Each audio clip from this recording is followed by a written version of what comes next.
સૌથી પહેલા વાત કરીએ G20 સમિટ ચાલી રહી છે। ભારત આ વખતે યજમાન છે। દુનિયાની અંદર ભારતનું નામ જે રીતે વધી રહ્યું છે, ભારતનું માન વધી રહ્યું છે અને આજ G20 અંતર્ગત ફોરેન મિનિસ્ટર્સ એટલે કે વિદેશ મંત્રીઓની બેઠક મળી હતી અને આ વિદેશ મંત્રીઓની બેઠકમાં ચીનના વિદેશ મંત્રી અને ભારતના વિદેશ મંત્રી વચ્ચે પણ મુલાકાત થઈ હતી। સરહદ ઉપર જે પ્રશ્નો થઈ રહ્યા છે તેના અંગે પણ ચર્ચા થઈ। આખરે G20 અંતર્ગત આ ફોરેન મિનિસ્ટર્સની જે બેઠક થઈ છે તેની શું વધુ વિગતો છે, શું ચર્ચાઓ થઈ આ બેઠકની અંદર, અજય યાદવ પાસેથી જાણીએ। અજય,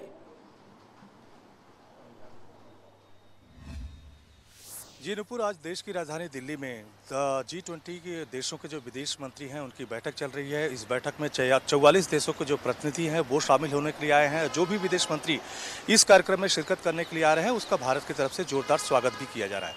लेकिन इसी में सबकी नज़रें चीन के विदेश मंत्री लिन कॉन्ग के ऊपर भी है, क्योंकि विदेश मंत्री बनने के बाद उनकी ये पहली भारत यात्रा है। और साथ ही साथ 2020 में जो गलवान इंसिडेंट हुआ था उसके बीच भारत और चीन सीमा पे काफ़ी तनाव की स्थिति पैदा हुई थी। दोनों देशों के बीच काफ़ी विवाद था और 17 दौर की जो बैठकें थी वो पूरी हो चुकी है, लेकिन किसी ठोस नतीजे पर अभी भी पहुंचा नहीं जा सका है।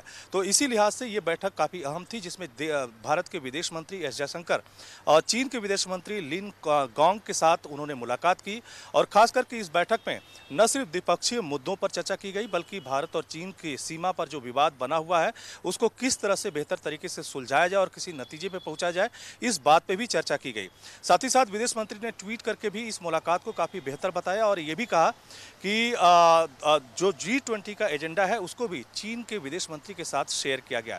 लेकिन इस बैठक से पहले दोनों देशों के विदेश मंत्रियों ने भी आपसी संबंधों को लेकर के काफ़ी सकारात्मक रुख अपनाया था, जिसको चाइना डेली की तरफ से भी काफ़ी प्रशंसा की गई थी। और जिसमें चीन के विदेश मंत्री की तरफ से कहा गया था कि भारत हमारा पड़ोसी देश है, उससे बेहतर संबंध न सिर्फ भारत के लिए बल्कि चीन के लिए और पूरी दुनिया के लिए काफ़ी बेहतर होगा। तो इस लिहाज से भारत के विदेश मंत्री के साथ जो मुलाकात होने वाली है उसको लेकर के उत्सुक है और ये बैठक हो चुकी है और बैठक को काफ़ी सकारात्मक कहा जा रहा है। जी, અને હવે આગળ વાત કરવી છે ભ્રષ્ટાચાર મુક્ત ગુજરાતની પોલ ખોલતા કિસ્સાઓની। એક બાજુ અમદાવાદનો હાટકેશ્વર બ્રિજ છે જ કે જેના ભ્રષ્ટાચારની ચર્ચાઓ ચાલી રહી છે ને આ બધા વચ્ચે વધુ એક બ્રિજ દુર્ઘટના અમરેલીના રાજુલામાં થઈ। દાતરડી ગામ પાસે આ બ્રિજ નિર્માણાધીન બ્રિજ હતો, કન્સ્ટ્રક્શન ચાલુ હતું અને વચ્ચેથી બ્રિજનો સ્પામ તૂટી ગયો, વચ્ચેથી બ્રિજ બેસી ગયો। ભાવનગર વેરાવળ વચ્ચે જે કોસ્ટલ હાઈવે છે એની ઉપરનો આ બ્રિજ છે અને એ બ્રિજ બનતા વખતે જ તૂટી પડ્યો છે। કેટલી નબળી કામગીરી છે એ આપણે જોઈ શકીએ છીએ। આ તો ખાલી બે બ્રિજ બતાવી રહ્યા છીએ, પણ ભૂતકાળની અંદર આવી અનેક ઘટના બની છે। મોરબી દુર્ઘટના આપણી સામે છે, એની પહેલા અમદાવાદમાં શાંતિપુરા વાળો જે બ્રિજ હતો એ પણ તૂટ્યો હતો અને એ બ્રિજ પણ આ જ રીતે અત્યારે જે રાજુલામાં તમે જોઈ રહ્યા છો આ જ રીતે એ બ્રિજ પણ તૂટ્યો હતો। કોન્ટ્રાક્ટરની નબળી કામગીરી, ખાયકી, ભ્રષ્ટાચાર, તમામ વસ્તુઓ છાશવારે ઉજાગર થતી રહે છે। કહેવામાં આવે છે કે તપાસ કરવામાં આવશે, ઊંડાણપૂર્વકની તપાસ કરવામાં આવશે, નિષ્પક્ષ તપાસ કરવામાં આવશે, કોઈ પણ ભ્રષ્ટાચારીઓને છોડવામાં નહીં આવે, કોઈ ચમરબંધીઓને છોડવામાં નહીં આવે, પણ ભ્રષ્ટાચારના આવા બોલતા પુરાવાઓ આ બધા દાવાઓની વચ્ચે વારંવાર સામે આવતા રહે છે।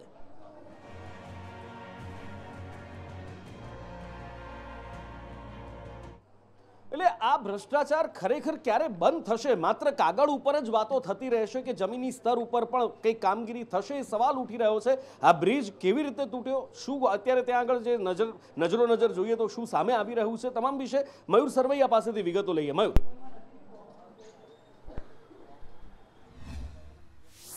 બિલકુલ નુપુર, અમરેલીના દાતરડી એટલે કે રાજુલા પાસે જે દાતરડી ગામ આવેલું છે ત્યાં નેશનલ હાઈવે બાયપાસ 8E જે છે કે ભાવનગર વેરાવળ જે છે કે ત્યાં બાયપાસ ઉપર એક બ્રિજ જે છે તે નિર્માણ પામી રહ્યો હતો, કન્સ્ટ્રક્શન કામ ચાલી રહ્યું હતું। તે જ સમયે જે બ્રિજ જે છે તે ધરાશાયી થયો હતો અને સામાન્ય કોઈ ઈજા ઉલ્લેખનીય છે કે કોઈ ઈજા નથી થઈ, પરંતુ સવાલ એ થઈ રહ્યો છે કે આવા અનેક બ્રિજ જે છે તે વેરાવળ હાઈવે ઉપર, ભાવનગર વેરાવળ હાઈવે ઉપર બની રહ્યા છે। કોન્ટ્રાક્ટરની નબળી કામગીરીના કારણે આ ઘટના જે છે તે સામે આવી છે। ભ્રષ્ટાચાર જે છે તે કોન્ટ્રાક્ટર દ્વારા કરવામાં આવી રહ્યા હોય છે, ત્યારે આવા પ્રકારના અનેક બ્રિજો રાજ્યની અંદર તૂટ્યા હતા, ત્યારે વધુ એક બ્રિજ જે છે તે ધરાશાયી થયો છે।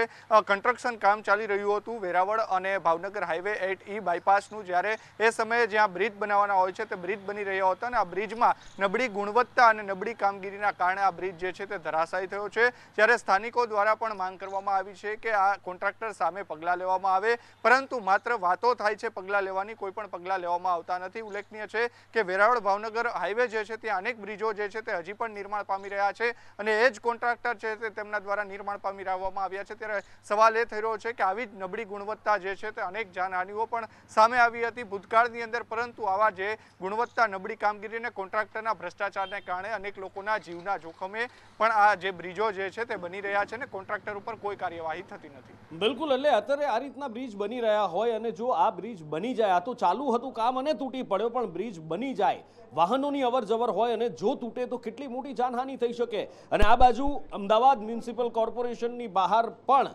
કોંગ્રેસ દ્વારા બ્રિજને લઈ, હાટકેશ્વર બ્રિજને લઈ અને કાળી પટ્ટી ધારણ કરી સૂત્રોચ્ચાર કરવામાં આવ્યા, હલ્લાબોલ કરવામાં આવ્યો અને સાથે જ હોબાળો કરી અને બ્રિજનો કન્સ્ટ્રક્શનની અંદર જે બ્રિજના કામની અંદર ભ્રષ્ટાચાર થયો છે એનો વિરોધ કોંગ્રેસ દ્વારા કરવામાં આવ્યો હતો અને કોંગ્રેસ દ્વારા મોટી સંખ્યામાં અહીંયા આગળ કોંગ્રેસના કાર્યકર્તાઓ, કોર્પોરેટરો, વિપક્ષના નેતા વગેરે વગેરે એકત્રિત થયા હતા અને ત્યારબાદ મેયરની ઓફિસ આગળ પહોંચી અને ઉગ્ર વિરોધ દર્શાવવામાં આવ્યો હતો। સવાલ એ છે કે કંપનીને બ્લેકલિસ્ટ કરવાની માંગ કરવામાં આવી છે, પણ આ બધાથી થશે ખરું? આ બધાથી અટકશે કેવી રીતે? એ મોટો સવાલ છે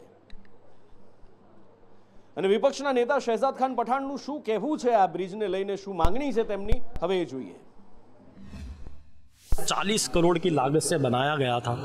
5 साल में वो ब्रिज टूट गया, जिसमें 2 साल तो कोरोना था जब वो ब्रिज को यूज़ नहीं किया गया। जनता के पैसों से करोड़ों रुपए का भ्रष्टाचार हुआ। इस कॉन्ट्रैक्टर के द्वारा 2011-12 में भी 2.5 करोड़ रुपए का पेनाल्टी अहमदाबाद म्यूनिसिपल कमिश्नर ने लगाई थी, तब भी भारतीय जनता पार्टी ने इस कॉन्ट्रैक्टर को बचाने का काम किया था। એટલે સવાલ થાય સ્વાભાવિક રીતે કે શું ખરેખર આ ગુજરાત મોડલ છે? ગુજરાત મોડલની અંદર આવું હોય ખરું? કારણ કે એક બાજુ ભ્રષ્ટાચારના બોલતા પુરાવા સામે આવે છે, બ્રિજની અંદર કોન્ક્રીટ ઓછો વાપરવામાં આવે છે, કોન્ટ્રાક્ટરો ગજવા ભરે છે અને તેમ છતાં એમની કોઈ કાર્યવાહી એમની ઉપર નથી થતી। ખબર નહીં એવા તો કોના આશીર્વાદ છે અથવા તો એ કોન્ટ્રાક્ટરના ખિસ્સામાં પડેલું કાણું કોના સુધી પૈસા વેરતું જાય છે। ખેર, જનતા સમજદાર છે, પણ આ બધાની વચ્ચે ગુજરાત મોડલની જ્યારે વાત થતી હોય તો સ્વાભાવિક રીતે શિક્ષણની વાત આવે, રોજગારીની વાત આવે, આરોગ્યની વાત આવે, આ બધી જ વાતો આવે અને જ્યારે વિધાનસભા સત્ર ચાલતું હોય અને મેજ ઉપર વિધાનસભાના ટેબલ ઉપર જે આંકડા મૂકવામાં આવતા હોય એ આ બધી જ વાતોની પોલ ખોલે છે અને બેરોજગારી, રોજગાર માટેની જે મોટી મોટી વાતો હંમેશા કરવામાં આવે છે એ રોજગારીને લઈને જે આંકડા જ્યારે મૂકવામાં આવ્યા, રોજગાર, બેરોજગાર, શિક્ષિત બેરોજગાર વગેરે વગેરેને લઈને, તો ખરેખર ચોંકી જવાય એવા આંકડા સામે આવ્યા છે। શું છે, કશ્યપ પાસેથી જાણીએ। કશ્યપ, બિલકુલ, શિક્ષિત બેરોજગારના આંકડા જે છે તે સામે આવ્યા છે। રાજ્યમાં 6 જિલ્લાના જે આંકડા સામે આવ્યા છે તેની વાત કરીએ તો 61,058 લોકો જે છે તે બેરોજગાર હોવાનું સરકારી ચોપડે નોંધાયેલું છે। દરેક કચેરીઓમાં જે આંકડા નોંધાતા હોય છે ને તેના આંકડા છે, જેમાં અમદાવાદમાં સૌથી વધારે છે 12,282 યુવાઓ છે તે શિક્ષિત બેરોજગાર છે, જ્યારે 1205 અર્ધ શિક્ષિત બેરોજગાર હોવાનું વાત જે છે તે સામે આવી છે। જ્યાંથી સરકાર ચાલે છે એટલે કે ગાંધીનગરમાં 2291 યુવાઓ છે તે શિક્ષિત બેરોજગાર છે। તો ગાંધીનગર જિલ્લાની વાત કરીએ તો ત્યાં 3,000 થી વધારે અર્ધશિક્ષિત બેરોજગાર હોવાની વાત સામે આવી છે। આમ અલગ અલગ જિલ્લાના જે આંકડા સામે આવ્યા છે તેમાં સરકાર દ્વારા સ્વીકાર કરવામાં આવ્યો છે કે મોટી સંખ્યામાં યુવાઓ છે તે શિક્ષિત અથવા તો અર્ધશિક્ષિત બેરોજગાર છે। બિલકુલ, એટલે આ રોજગારીના આંકડા છે કે જે શિક્ષિત છે પણ તેમ છતાં પણ બેરોજગાર છે। પણ જો કે વાત હજી આટલેથી નથી અટકતી, કારણ કે આ તો ગુજરાત મોડલની વાત છે અને જ્યારે વિધાનસભાના ટેબલ ઉપર આંકડા કુપોષણના મૂકવામાં આવે, આમ તો કુપોષણ મુક્ત ગુજરાતનું અભિયાન ઘણા સમયથી ચાલી રહ્યું છે, વિધાનસભાના ટેબલ પર આંકડા મૂકવામાં આવે એ જાણશો તો તમે પણ ચોંકી જશો કે ગુજરાતમાં કુપોષણ આટલી હદ સુધી, શું આંકડા છે? સંજય પાસેથી જાણીએ।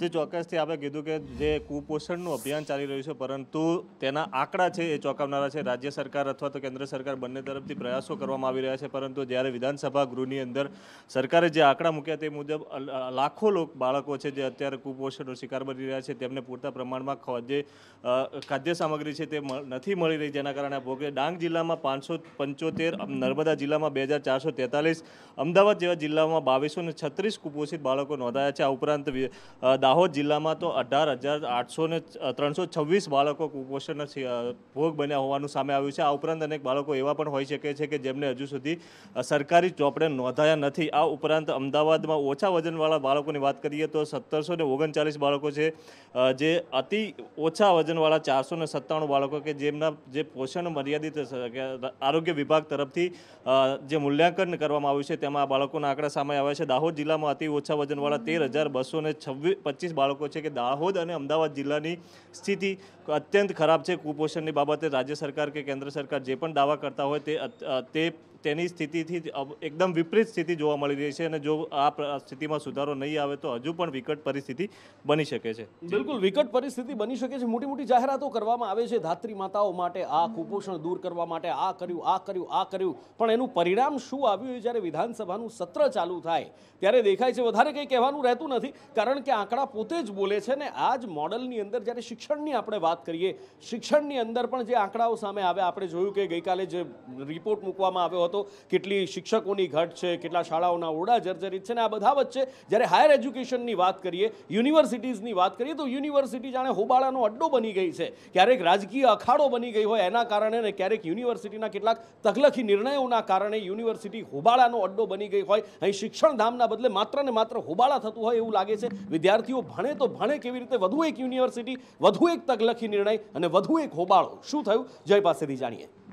જી નુપુર, આ વાત છે ગુજરાત યુનિવર્સિટીની કે જ્યાં ફરી એક વખત NSUI દ્વારા હોબાળો કરવામાં આવ્યો. અગાઉ ડોક્યુમેન્ટ વેરિફિકેશનનું કામ જ્યારે ખાનગી સંસ્થાને સોંપવામાં આવ્યું હતું ત્યારે NSUI દ્વારા વિરોધ કરવામાં આવ્યો હતો કે યુનિવર્સિટી દ્વારા પ્રત્યક્ષ રીતે જાતે કામ કરવામાં આવે, નહીં કે પરોક્ષ રીતે. પરંતુ હવે માઇગ્રેશન અને ડિગ્રીના કામો પણ એક ખાનગી એજન્સીને સોંપાતા NSUIએ ફરી હોબાળો કર્યો છે. મહત્વની બાબત એ છે નુપુર કે આજરોજ જ્યારે વાઇસ ચાન્સેલર યુનિવર્સિટીની અંદર પ્રવેશ કરી રહ્યા હતા ત્યારે NSUIના કાર્યકર્તાઓ દ્વારા તેઓને પણ રોકવામાં આવ્યા હતા. એટલે મહત્વનું છે કે NSUI ફરી એક વખત એ જ માંગ કરી રહ્યું છે કે પ્રત્યક્ષ રીતે યુનિવર્સિટી દ્વારા આ તમામ કામો કરવામાં આવે, નહીં કે કોઈ ખાનગી એજન્સીને કામો સોંપવામાં આવે. બિલકુલ, એટલે આ હોબાળા, આ જ બધી વસ્તુઓ, રાજકીય અખાડા, આની વચ્ચે વિદ્યાર્થીઓ ભણે તો ભણે કેવી રીતે, સીધી રીતે અભ્યાસ ઉપર અસર થઈ રહી છે. અને બીજી બાજુ વાત કરવી છે કે જ્યાં આગળ મોટા મોટા રસ્તાઓ બનાવવાની વાત, રોડ સેફટીની વાત કરવામાં આવતી હોય, પણ રફતારના રાક્ષસો બેલગામ થઈને ફરી રહ્યા છે અને નિર્દોષોના ભોગ લઈ રહ્યા છે.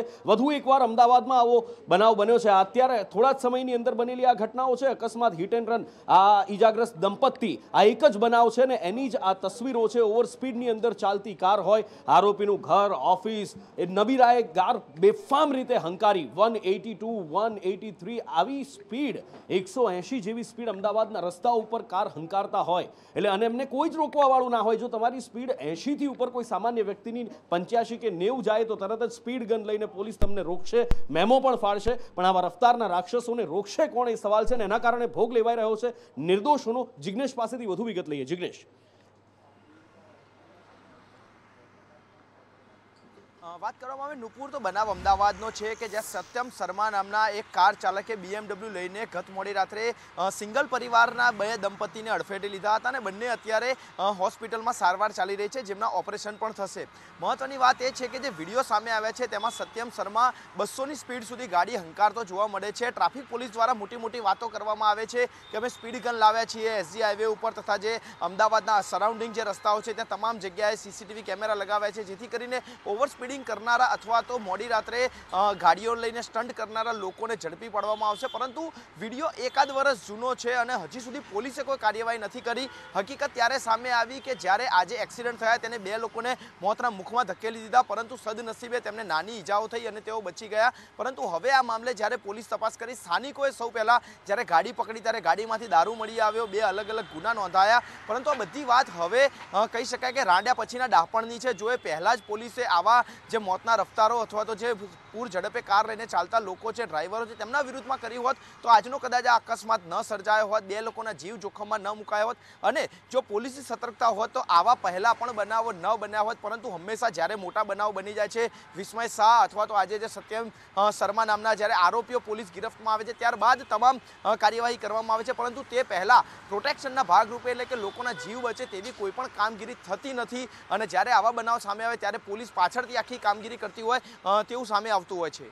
બિલકુલ, અને જિગ્નેશ દ્વારા જે શબ્દ વપરાયો બહુ સૂચક શબ્દ હતો કે રાંડ્યા પછીનું ડાપણ અહીંયા આગળ જોવા મળતું હોય છે. અને આખરે કેમ આવું કોઈનો ભોગ લેવાય શું એની રાહ જોવાતી હોય છે. અને BMW કાર જે ઓવર સ્પીડ હતી, એક્સિડન્ટ કર્યો, દંપતીને અડફેટે લીધું અને દંપતી સદનસીબે તેઓ બચી ગયા છે. પણ એ કારની અંદરથી દારૂ પકડાયો છે. એટલે ગુજરાતમાં તો દારૂબંધી છે ને, અને કડક દારૂબંધીના દાવા પણ કરવામાં આવે છે. કેટલો બધો દારૂ પકડાય છે એની પણ ગૃહ વિભાગ દ્વારા આનો ગર્વ લેવામાં આવતો હોય છે. પણ બીજી તરફ દારૂ બેફામ રેલમછેલ જોવા મળે છે। ન માત્ર આ એક વસ્તુમાં, પણ સુરતમાં એક જનપ્રતિનિધિની કારમાંથી પણ દારૂ મળ્યો છે। કયા પક્ષના છે આ જનપ્રતિનિધિ અને કેવી રીતે શું દારૂ મળ્યોની ઘટના છે, જાણીએ મનીષ પાસેથી। મનીષ,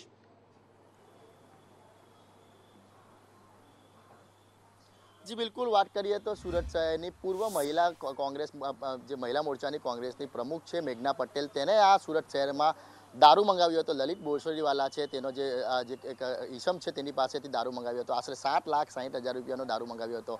મેઘના પટેલે જ દારૂ મંગાવ્યો હતો। જે લલિત બોરસરીવાલા છે તેની ધરપકડ કરવામાં આવી હતી, તેની પૂછપરછમાં વધુ તપાસ હાથ ધરવામાં આવી હતી કે ખરેખર આ દારૂ કોણે મંગાવ્યો। ત્યારે પોલીસને ચોંકાવનારો ખુલાસો થયો હતો કે જે દારૂ મંગાવનાર છે તે મહિલા છે અને મહિલા પણ છે તે કોંગ્રેસની ઉપપ્રમુખ છે જે મેઘના પટેલ તેને મંગાવ્યો। સમગ્ર મામલે આ જે મેઘના પટેલ છે તેની ધરપકડ કરી લેવામાં આવી છે। સાથે જ એક ઈસમ છે જે લલિત બોરસી તેની પણ ધરપકડ, પણ કહેવાય કે આ જે મેઘના પટેલ છે તે વારંવાર ગુનાહિત ઇતિહાસ ધરાવે છે।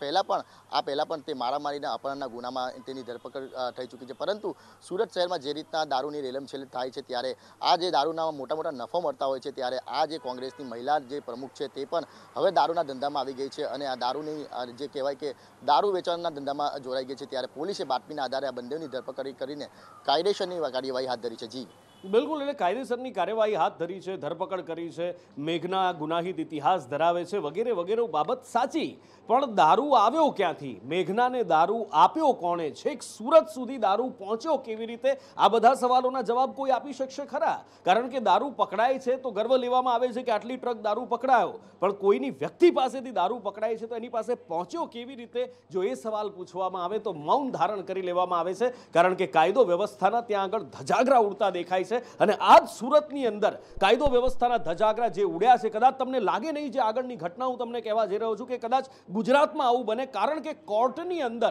જી હા, કોર્ટની અંદર હથિયાર સાથે બે ગેંગના લોકો ઘૂસી જાય અને ડરનો માહોલ ઊભો કરી દે। કદાચ ફિલ્મોમાં જોયું હોય અથવા તો કોઈ યુપી બિહારની ઘટના અત્યાર સુધી સાંભળી હોય તો સાંભળી હોય, પણ હકીકતમાં ગુજરાતમાં આવું બને કદાચ કોઈ સપને પણ ના વિચારી શકે, પણ આવું બન્યું છે। મનીષ પાસેથી વિગતો લઈએ। મનીષ, સુરત શહેરમાં ગુનેગારો બેફામ બન્યા છે અને પોલીસનો કોઈ જ ડર ન હોય તેવું લાગી રહ્યું છે। ગત રોજ જે આ ગેંગના માણસો છે તે સુરત કોર્ટ પરિસરમાં ઘાતક હથિયાર સાથે લઈને ઘૂસી ગયા હતા।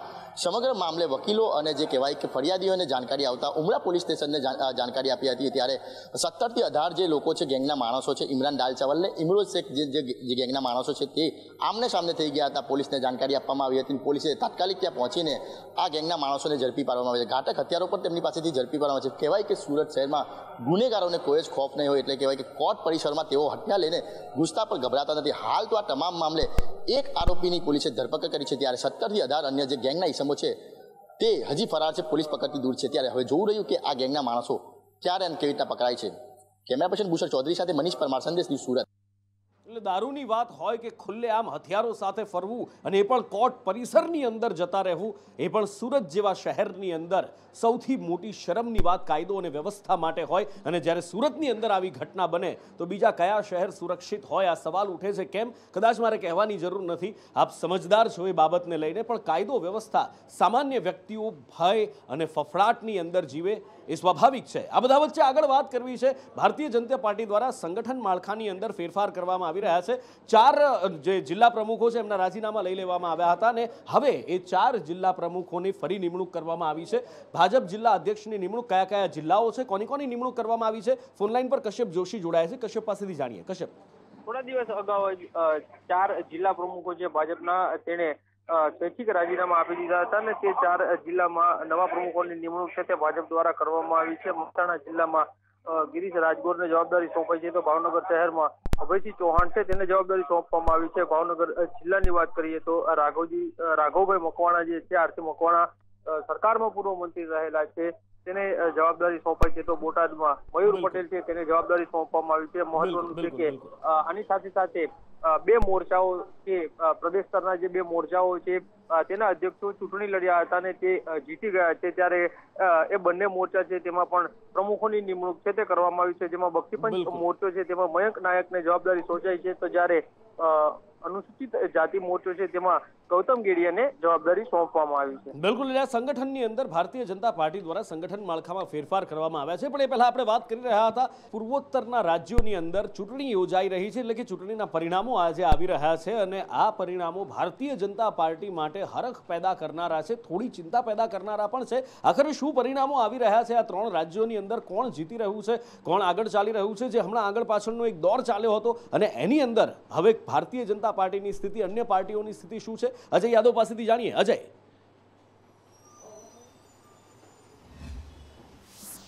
निश्चित तौर पर नुपुर इस साल भारत में जिन 9 राज्यों में विधानसभा चुनाव होना था उसमें 3 ये राज्य नॉर्थ ईस्ट से थे, जिसमें नागालैंड, मेघालय और त्रिपुरा है। और खास करके चुनाव परिणाम की अगर बात करें तो पश्चिम बंगाल जो त्रिपुरा है वहाँ पर 33 सीटों के साथ Bharatiya Janata party single majority के साथ सबसे आगे दिखाई दे रही है, जबकि सीपीएम और कांग्रेस का जो अलायंस है वो 14 सीटों पर आया है। जबकि त्रिपुरा मोठा पार्टी जो ट्राइबल बेस्ड पार्टी है, एक राजा के द्वारा या पूर्व राजा के द्वारा संचालित की जाती है, वो 13 सीटों पे जीत दर्ज की है। हालांकि त्रिपुरा में 11 सीटों का भारतीय जनता पार्टी को फिलहाल नुकसान होता हुआ दिखाई दे रहा है।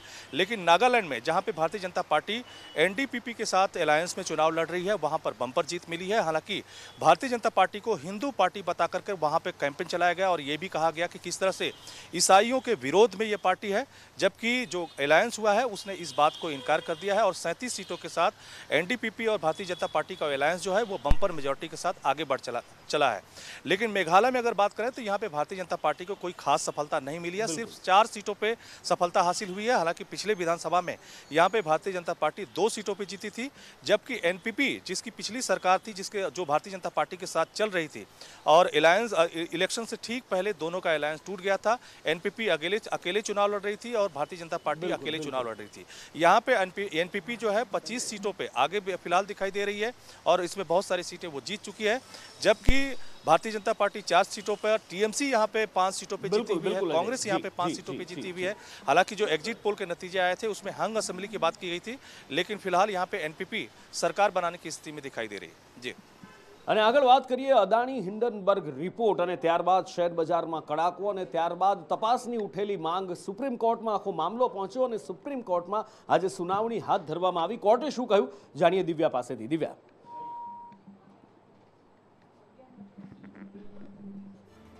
દિવ્યા સાથે સંપર્ક કપાઈ ગયો છે, અમે સંપર્ક કરવાનો પ્રયત્ન કરી રહ્યા છીએ, પણ જે કમિટી બનાવવામાં આવશે 6 સભ્યોની આ કમિટી હશે અને ભવિષ્ય માટેના સૂચનો પણ આપશે। શેર બજારની અંદર ધોવાણ કેવી રીતે થયું, કારણ કે ઇન્વેસ્ટર્સના લાખો કરોડો રૂપિયા ધોવાઈ ગયા। અદાણીને તો નુકસાન પહોંચ્યું જ છે, પણ એની સાથે સાથે જેમણે પણ રોકાણ કર્યું શેર બજારની અંદર એ તમામને નુકસાન થયું છે। ત્યારે હવે આ કમિટી એ તમામ બાબતોનું ઝીણવટપૂર્વક નિરીક્ષણ પરીક્ષણ કરશે અને સુપ્રીમ કોર્ટ દ્વારા અદાણી ગ્રુપ દ્વારા પણ કહેવામાં આવ્યું છે કે સુપ્રીમ કોર્ટના નિર્ણયને તેઓ સ્વીકારી રહ્યા છે। દિવ્યા જોડાઈ ગઈ છે અમારી સાથે, દિવ્યા પાસેથી વિગતો લઈએ। દિવ્યા, એક બાદ એક જે રીતે અદાણીને લઈને જે વિવાદ સામે આવી રહ્યા છે, વારંવાર આ પ્રકારની અનેક ફરિયાદો જે અદાણીની સામે પણ આવી રહી છે, તેને લઈને પણ આજે ફરી એક વખત હિડનબર્ગ દ્વારા જે સુપ્રીમ કોર્ટમાં જે કમિટી બનાવવાની 6 કમિટી બનાવવા હોવાનું જે નિમણૂક છે તે કરવામાં આવી છે। ભવિષ્યમાં પણ આ પ્રકારની સૂચના આપવામાં આવશે અને સેબીમાં જે 2 મહિના ગરબડની તપાસ છે તે નોટિસ કરવામાં આવી છે। મહત્વનું છે કે સમગ્ર મામલો સુપ્રીમ કોર્ટમાં છે, એક બાદ એક રીતે હિયરિંગ છે તે કોર્ટમાં હાથ ધરાઈ રહી છે। બિઝનેસમેન ગૌતમ અદાણી દ્વારા જે ટ્વીટ કરવામાં આવ્યું હતું અને સુપ્રીમ કોર્ટના નિર્ણયને આવકારવામાં આવ્યો છે, તમામ મુદ્દાઓ ઉપર મહત્વની ચર્ચાઓ પણ આજે સુપ્રીમ કોર્ટમાં થઈ છે। બિલકુલ બિલકુલ બિલકુલ ચૂંટણી કમિશનરોની નિમણૂક કેવી રીતે થશે તેના ઉપર હાઈકોર્ટ સુપ્રીમ કોર્ટ દ્વારા ચુકાદો આપવામાં આવ્યો છે। શું કહ્યું છે સુપ્રીમ કોર્ટે, નિકુલ પાસેથી જાણીએ। નિકુલ, જે બિલકુલથી નુપુર જે રીતે આજે સુપ્રીમ કોર્ટની અંદર ચૂંટણી કમિશનરને લઈને સુનાવણી થઈ હતી ને તેને લઈને સુપ્રીમ કોર્ટે આજે ચુકાદો આપ્યો છે, જેમાં એક કમિટી બનાવવાની વાત છે તે સુપ્રીમ કોર્ટ દ્વારા કરવામાં આવી છે। જે આ કમિટીની રચના કરવામાં આવશે, જેની અંદર પ્રધાનમંત્રી, વિપક્ષ નેતા અને સીજીઆઈનો જે સમાવેશ છે તે કરવાનો રહેશે અને ત્યારબાદ જે છે તે તેમની આ નિમણૂક છે તે કરવામાં આવશે। મહત્વની વાત છે કે આ મામલો જે છે તે સુપ્રીમ કોર્ટમાં ગયો હતો અને ત્યારબાદ તેની સુનાવણી છે તે આજે કરવામાં આવી છે, જેની અંદર સરકાર કમિશનરોને જે હટાવી નહીં શકે તેવો કોર્ટે આદેશ કર્યો છે। સાથે જ બંધારણીય બેચનો જે નિર્ણય છે તે લાગુ કરવાનો રહેશે તેમ પણ જે છે તે કોર્ટે જણાવ્યું છે।